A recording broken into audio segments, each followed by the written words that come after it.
there, from the course to the training is amazing. The webinars are impeccable. The coaching is tremendous.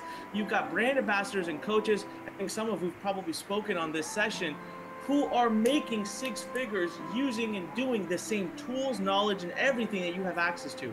Plus, then you get this amazing software. I'm going to be the first one to tell you this.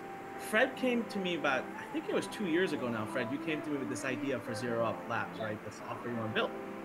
And I looked at Fred and, even though I built something called Launchpad that automates business development, you would think I would have been like, oh, that's awesome, and you should do it. I looked at Fred and said, you're crazy. I don't think this is buildable. I think this is too hard. I looked at him and I said, you want to automate every part of an e-commerce, like what is the person going to do? And Fred goes, that's the point. Nothing. It's automated. They just got to learn it. They got to pick the product. That's all they got to be able to do. They got to be able to pick a good product using my checklist and then start a Facebook ad using my checklist and my template. These ads don't have to be tricky. They don't have to be neat and fancy and creative and marketing and copy. You don't need any of that. You just use a template, $5, put it up, pick a product, costs you nothing, no risk, no inventory, nothing, not a dollar.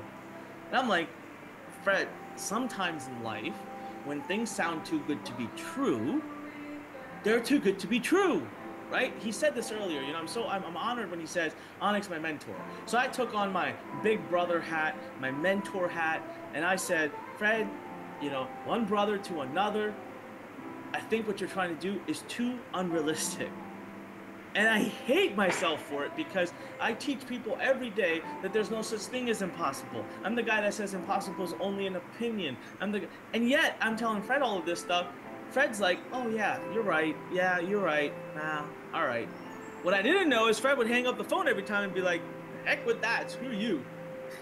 6 months later, Fred comes to me, he's like, I want to show you something.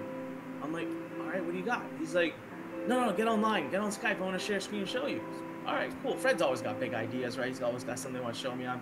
I get on, he's like, hey, all right, we're going to build an e-commerce store. All right, what's the big deal about that? I know you do e-com, I know you make millions, what are you talking about? He goes, no, we're going to put on a Google timer, you're going to watch. This guy walks through the whole app, and I'm blown away because he built something that was actually more automated, better than what he had expressed to me when I told him he couldn't do it. See, I'm okay. I'm a humble man. I'm always ready to accept when I'm wrong, and I'm wrong all the time.